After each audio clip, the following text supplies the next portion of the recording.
Lo que vamos a ver ahorita es un concepto importante en el trabajo con el cuerpo, que es lo que llamamos las improntas. Son unas comadres que Las vienen diario a mi casa. Las improntas son estas impresiones, pueden ser primeras impresiones que recibe nuestro cuerpo de su medio ambiente, de su ecosistema. Entonces, las improntas son todo este conjunto de estímulos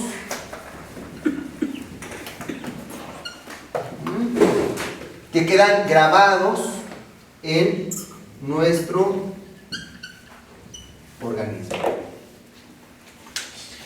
Cuando nuestro cuerpo pulsante en este flujo pulsatorio de expansión y contracción se encuentra precisamente en esa corriente, de repente aparece un estímulo que es amenazante. Cuando nuestro cuerpo está pulsando y aparece ese estímulo, ¿verdad? Viene esta experiencia de espanto. Entonces, en ese momento nuestro organismo se detiene. Entonces, es precisamente sentimos esa contracción en esta parte superior de nuestro abdomen, que se junta con nuestro diafragma, y a partir precisamente de esa reacción hay todo un conjunto de músculos que también apoyan ese tipo de reacción, ¿no?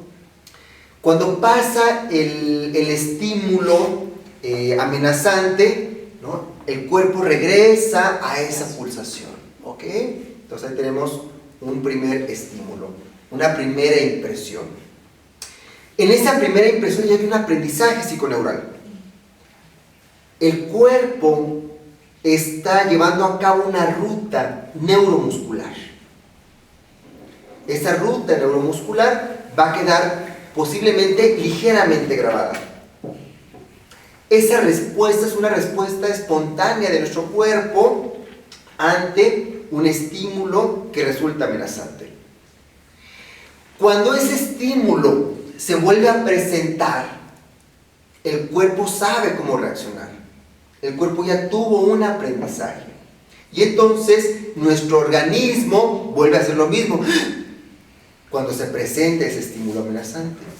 Por lo tanto, en esa segunda vez que se presenta el estímulo amenazante, la respuesta ya no es una respuesta espontánea, es una respuesta aprendida, es una respuesta condicionada. Ahí estamos hablando precisamente de un aprendizaje neuromuscular, o en este caso un aprendizaje neurovisceral. Cuando el organismo se encuentra de forma recurrente y sistemática enfrentándose a este estímulo amenazante, ese aprendizaje se va a convertir en un patrón de respuesta. ¿Cuál es la diferencia entre el aprendizaje y el patrón de respuesta? El aprendizaje se va a activar cada vez que el estímulo aparezca. El patrón de respuesta va a sobrevivir independientemente de que exista el estímulo o no. ¿Sí? Esto es, si yo tengo una aversión a la taza, ¿verdad? Y entonces cada vez que se presenta la taza, yo tengo una reacción de aprendizaje en mi organismo. En ese momento se activa cuando está el estímulo ahí. Pero empieza a ser un patrón de respuesta cuando a lo mejor no está la taza. Y entonces, ante otras circunstancias, ¿verdad? Ante ella, ante otro objeto, yo empiezo a tener la misma respuesta. Entonces ya no estamos hablando de aprendizaje, porque ya cambió el estímulo. Sin embargo, asociamos ese estímulo con el anterior, con el estímulo original. Y aprendemos a responder de forma sistemática a través de este patrón de respuesta ante el mundo. Eso es la coraza caracteromuscular. La coraza caracteromuscular, entonces, no es el aprendizaje neuromuscular que tenemos ante el objeto aversivo, sino es una respuesta indiscriminada ante todo estímulo que amenace al cuerpo, independientemente del origen de esa respuesta, ¿no? Está, digamos, esta parte donde un sacerdote, ¿no?, va a un pueblo, y entonces en el pueblo, pues cuando daba misa, pues siempre pasaba el gato ahí, ¿no? Y ya se lo saben, ¿no? Entonces el gato estaba en la mitad de la misa y ahí el gato, miau, miau, miau. Entonces ya estaba harto el padrecito, entonces dije, cada vez que yo de misa, amarren a ese gato, ¿no? Entonces cada vez que lleva el padre, toda la gente ahí amarrando al gato, ¿verdad? Para que no estuviera ahí jodiendo al padre. Y entonces sucede que eso pasó por muchos años hasta que el padre se murió. Llega un nuevo padre y observa que cada vez que hacen misa traen al gato y lo amarran, ¿no? Y entonces la gente que había estado con el padre anterior, pues se murió y pasó esa información a la siguiente generación, pero ya no recordaban el origen de ese acto. Simplemente se estableció como un patrón, como una especie de ritual. Entonces, ese ritual neurótico, ¿no?, es muy similar a nuestra coraza caracteromuscular. Eso es el aspecto disfuncional de nuestra coraza. El aspecto disfuncional de nuestra coraza es que mantenemos una predisposición actitudinal neuromuscular ante el mundo, independientemente del estímulo que se encuentra ahí. Reaccionamos indiscriminadamente a todos los estímulos y posiblemente sobrereaccionamos a esos estímulos. ¿Qué pasa con estas respuestas caracteromusculares? Que en esa memoria muscular se actualiza la escena, ¿verdad?, que dio origen a esta respuesta. Esto es, las corazas caracteromusculares son regresivas. Nos colocan nuevamente en un estado posiblemente de indefensión de etapas tempranas de nuestro desarrollo. La forma en cómo enfrento al mundo no es desde el aquí y el ahora, sino desde esas memorias que se establecieron como patrones indiscriminados ante el mundo. Ese es el tema precisamente de las defensas. Esa es la característica de la coraza caracteromuscular con respecto a otro tipo de memorias corporales. Entonces, no todas las memorias son susceptibles de tratarse, porque hay memorias que las tenemos bien integradas. Hay memorias caracteromusculares que se encuentran, que son funcionales.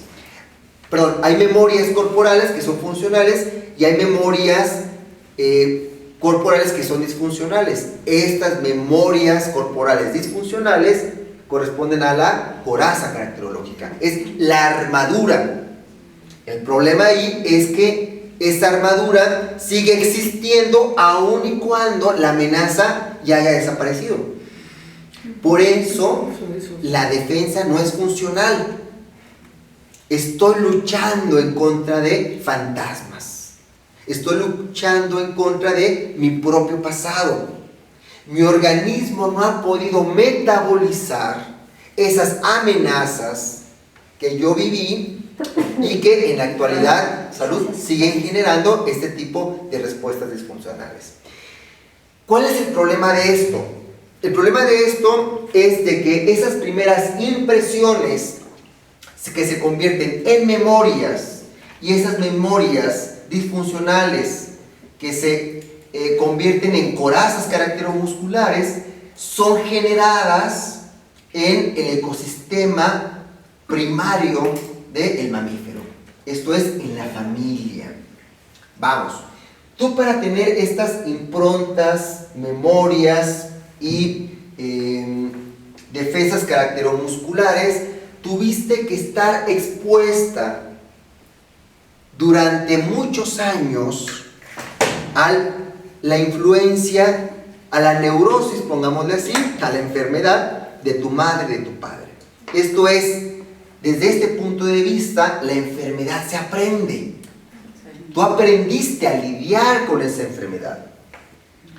No solamente eso, sino que ese aprendizaje es una sobrevivencia. Esto es, sobreviviste a la neurosis de tu madre, a la histeria de tu padre, a los rasgos psicopáticos posiblemente de tu padre, etc. Entonces, desde este punto de vista, los mamíferos humanos somos sobrevivientes. Hemos, de alguna forma, generado defensas en las diferentes etapas de desarrollo, en estas relaciones vinculares con nuestros cuidadores, que han establecido estos patrones de respuesta estereotipados e indiscriminados que seguimos cargando en la etapa adulta. Estos patrones de respuesta en la etapa adulta lo que hacen es, cuando se activan, volvemos a reexperimentar esa escena, aunque no recordamos la imagen en ese momento. Esto es, de repente, yo establezco una relación con mi pareja y me encuentro, sin que yo lo sepa, ¿verdad?, repitiendo un vínculo que posiblemente tuve con mi madre, o que mi madre tuvo conmigo, o que yo vi que mis padres tenían entre ellos. Entonces, cuando establecemos este tipo de vínculos, ¿verdad?, entramos como una especie de escena simbólica donde regresamos, donde volvemos a ser niños y niñas. Entonces entramos en una escena regresiva. Ya no actúas desde el aquí y el ahora de una persona adulta, sino actúas desde tus defensas caracteromusculares que te refieren a esa etapa arqueológica de tu desarrollo. Desde esta perspectiva, el proceso de desbloqueo, descarga, liberación, procesamiento consiste fundamentalmente en poder resolver esas defensas que se llevaron a cabo en ese momento, pero no como niño o como niña, sino como una persona adulta, desde el aquí, ¿no? Nuevamente, no nos interesa retraumatizar, no nos interesa que la persona tenga una regresión, nos interesa que la persona asuma desde el aquí y el ahora su propia memoria. El tema entonces es cómo estas improntas, decíamos, se convierten en aprendizaje psiconeural. Este aprendizaje psiconeural supone rutas, pasajes neuromusculares, neuroviscerales, que se convierten en patrones. ¿Qué son estos patrones? Efectivamente es la coraza caracteromuscular. ¿Cuál es la característica de esta coraza caracteromuscular? Primero, que es regresiva. Segundo, que está estereotipada. Tercero, que es indiscriminada. Cuarto, que es exagerada. Por lo tanto, estos elementos de la coraza caracteromuscular hacen que este tipo de defensas sean disfuncionales. Exacto. Porque entonces nos regresan a una etapa de desarrollo infantil. No es que lo infantil sea malo, siempre y cuando tengas 4 o 5 años. ¿No? Entonces aquí no, pues entonces es malo ser niño. Pues no. Si tienes 4 o 5 años, es bueno que tengas 4 o 5 años. Pero si tienes 29, 32, 35, 40, 50, pues ya no estás en la realidad, en tu presente. Estás precisamente en una relación regresiva. Entonces, este infantilismo, para ponerle ese ismo, nos hablan de fijaciones. ¿Qué es una fijación? Es un contenido no tramitado. ¿Por qué no es tramitado? Porque a lo mejor, posiblemente, nuestro organismo no tenía la madurez para poder tramitar, ¿no? Esta parte de tramitarse, está bonita la palabra, es del psicoanálisis, y es como cuando haces trámites, ¿no? Entonces, mete el papeleo, ¿verdad? Y entonces, no, pues no pasa el papeleo, no, pues da una lana, ¿no? Ojalá estuviera así en el gobierno. No, pues ¿sabes qué? Pues te faltó la credencial de lector. O sea, esta parte de la tramitación de la experiencia es una especie de burocracia del organismo. Nuestro organismo es burocrático. Tienes que pasar por ciertos estadios, por ciertos pasajes. Esas son las etapas de desarrollo. Las etapas de desarrollo son pasajes, ¿no? Como el juego de la oca. Entonces, si resuelves el primer estadio, pasas al siguiente. Si no, ahí te quedaste. Sí, no, ganó la ignorancia, ¿no? Entonces ya pierdes, punto. Entonces, acá, si no resuelves su primer estadio, no pasas al siguiente. Arrastras ese estadio. No hubo tramitación. La burocracia se detuvo. Te quedaste ahí detenido. Eso es una fijación. Eso, en el campo de la psicoterapia corporal reichiana, es un bloqueo.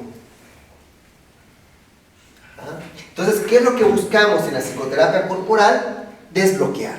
Esto es resolver esa fijación, esa experiencia no tramitada desde el aquí y el ahora. Suponiendo que en el aquí y el ahora tú ya tengas la fuerza, la potencia y la madurez o el desarrollo orgánico para tramitar el bistec, que no lo pudiste tramitar cuando eras pequeña, pues porque no tenías fuerza en tu articulación temporomandibular, porque no habías dentado, porque tu tracto digestivo no había madurado, porque vomitabas lo que comías, porque te atragantabas, porque no podías masticar la carne. El problema precisamente de la coraza caracteromuscular es que creemos, ¿verdad? Experimentamos ese atragantamiento de la carne, pero ya siendo adultos. Es que yo no puedo comer carne porque me da asco. Bueno, eso te pasó cuando eras pequeña, ya tienes dientes, ya mudaste, ¿verdad? Ya puedes masticar, ya puedes digerir. Esa es la parte de autoafirmación que vamos trabajando en psicoterapia corporal. Si la persona llega en un estado de defensión y queremos convencerla de que puede masticar, pero ella sigue creyendo en su organismo que no puede masticar, pues se va a sentir paralizada y se va a sentir impotente. Pues toda la etapa que tiene que ver con el entrenamiento busca afirmar y fortalecer a la persona. Este fortalecimiento es ubicar a la persona en el aquí y el ahora de su etapa madura. El hacerle saber que ella o él tienen la madurez en el organismo para masticar y digerir esta experiencia traumática, subtraumática o amenazante ante la cual estuvo expuesta durante años desde las etapas más primarias de su desarrollo. Entonces aquí cobra un sentido muy importante el concepto de metabolización orgánica, ¿no? Entonces ahí vamos viendo, por ejemplo, cómo este tipo de ejercicios que hicimos ahorita van preparando al paciente para posteriormente poder metabolizar. Eso es precisamente el desbloqueo. Ese y no otro tipo de desbloqueo. Nos intentas desbloquear precisamente las memorias para hacerlas funcionales, para que entonces en la metabolización podamos disolverlas, podamos descomponerlas, quitar lo que no sirve, desechar eso que no sirve y posteriormente integrar lo que sí nutre. Eso es aprendizaje de vida, eso es experiencia de vida.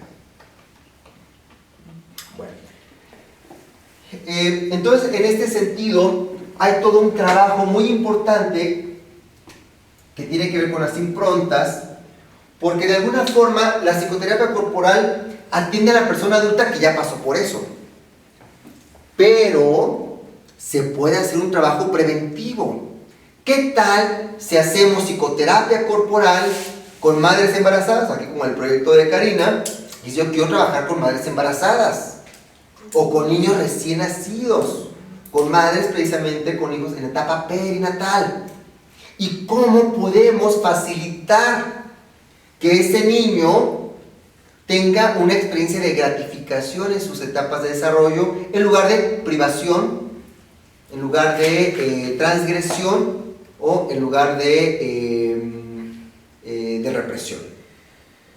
Entonces hay todo un trabajo de tipo preventivo de las neurosis en esas etapas de desarrollo. Esto es, ¿cómo podemos cuidar el ecosistema del mamífero humano en su relación con su cuidadora para establecer vínculos que generen improntas positivas, improntas gratificantes, que faciliten el desarrollo y la maduración del organismo en las diferentes etapas de desarrollo? Para eso es muy importante hacer un trabajo con las mamás. Si la mamá no está conectada con su propio organismo mamífero, si la madre no se encuentra, no ha resuelto sus etapas de desarrollo, el tipo de vínculo que establezca con su cría va a reproducir ¿qué? El mismo bloqueo, la misma memoria. Desde esta memoria, desde este patrón de alteración somática, voy a establecer un vínculo.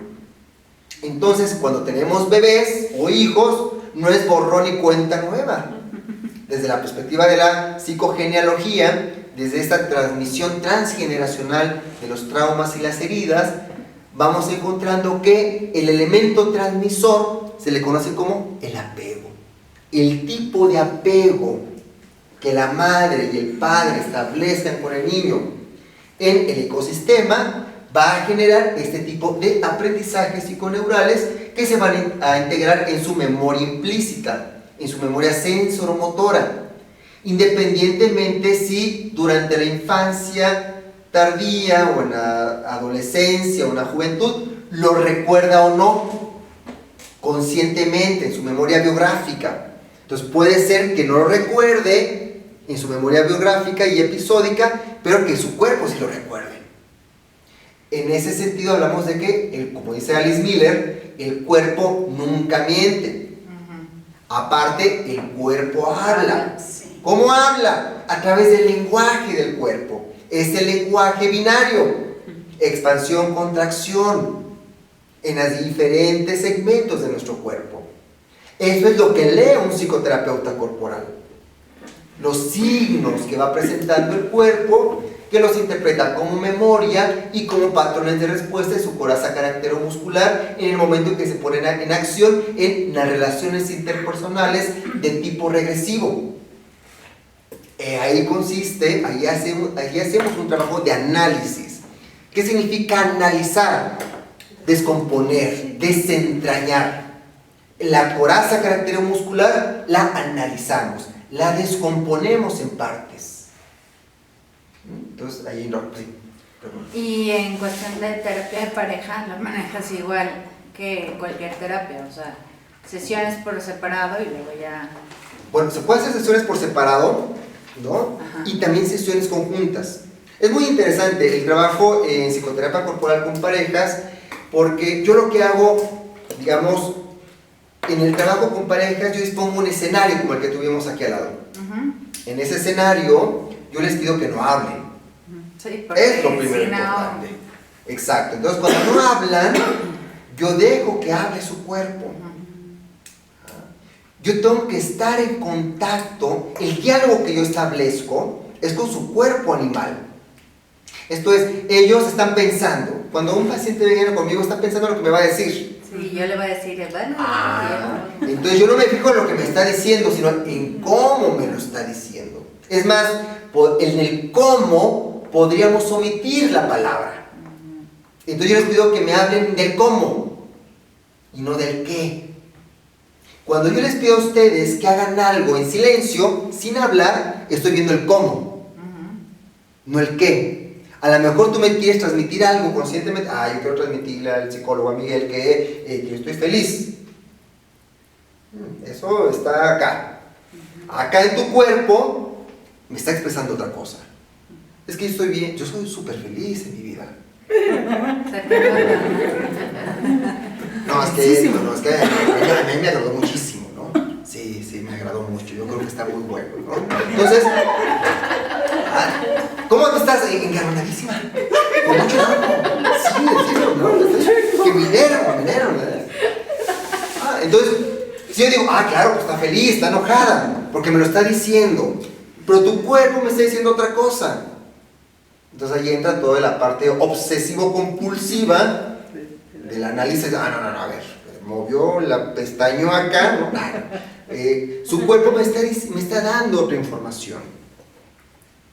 Entonces, cuando establecemos el escenario, establecemos un espacio simbólico, ahí sí, un espacio simbólico para que el cuerpo hable. Para entonces analizar, desmontar el discurso, salud, precisamente del cuerpo.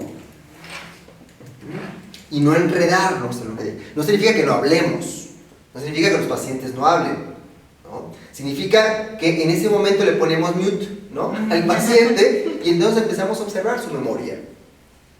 Porque el paciente cree que me está hablando del aquí y el ahora, que el paciente cree que me está hablando de su pareja.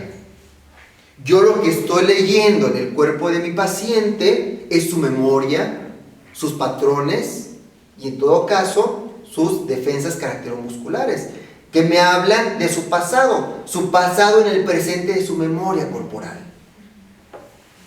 Entonces, en la relación, lo interesantísimo de la relación de pareja es de que es el mejor escenario para dos cosas. Para poner en escena lo peor de nuestra vida y de nuestra historia, o para poner en escena lo mejor de nuestra vida y de nuestra historia. Desgraciadamente sucede normalmente lo primero, ¿verdad? ¿Por qué? Porque no hemos trabajado con estas memorias, porque nos seguimos relacionando desde nuestras defensas caracteromusculares, seguimos estableciendo vínculos, patrones vinculares desde esas experiencias que no han sido tramitadas. Actualizamos la puesta en escena de esos traumas primarios en el aquí y en la ahora de nuestra pareja. De tal forma que nuestra pareja no es mi pareja, es mi mamá, es mi papá.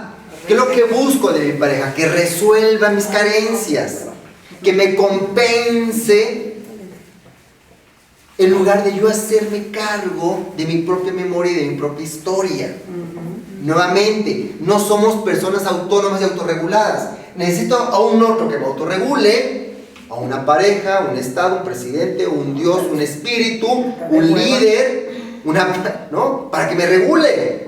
Un celular, un yugo. Tú escoges tu yugo, ¿no?, desde esta posición infantil. Y aparte de generar ese tipo de dependencia con respecto a otra persona, responsabilizamos al otro de nuestras circunstancias. En ese momento, entonces, el otro es el que tiene la culpa. El otro es el que me hizo. Como si yo fuera un ente pasivo que estuviera a expensas de otra persona. Si fueras un niño o una niña de 4 o 5 años, vale. Pero ya eres una persona adulta. Entonces, en ese momento, volvemos a revivir, reexperimentar, confundimos la realidad. Como esta serie de Alfred Hitchcock, ¿no?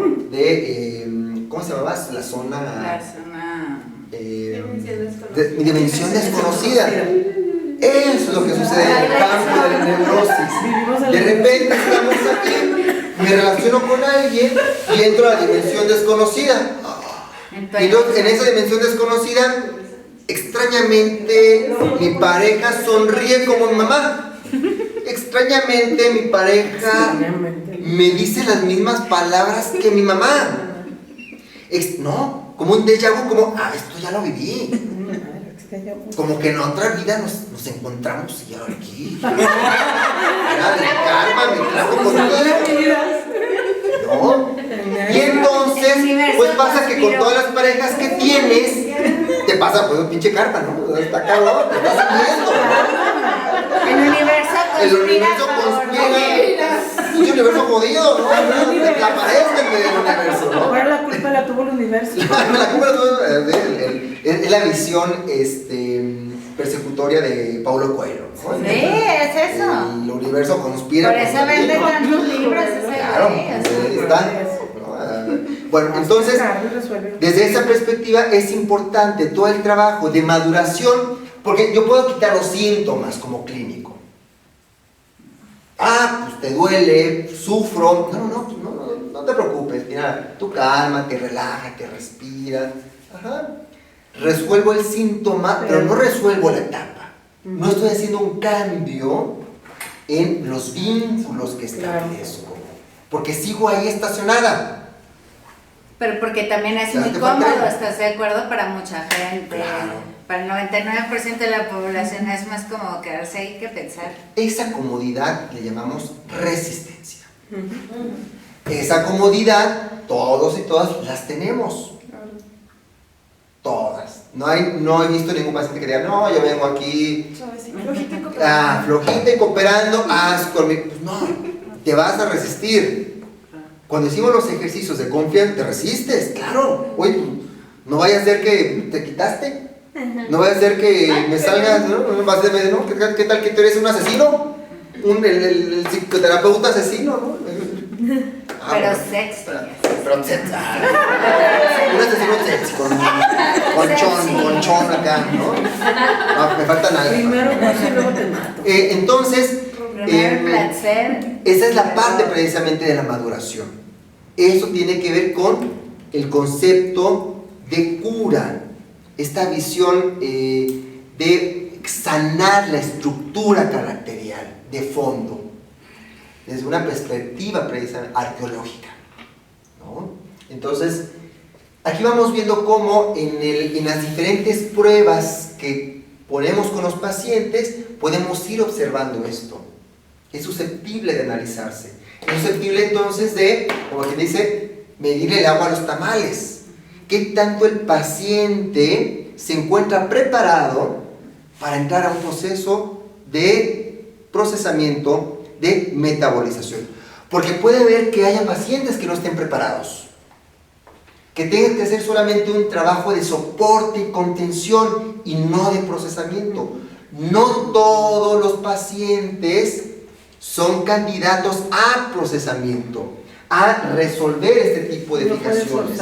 ¿Por qué? Si un paciente, exacto, respetar los procesos, pero aparte, si un paciente se encuentra en una etapa de crisis, ¿qué es lo primero que hay que resolver? Estabilizar al paciente.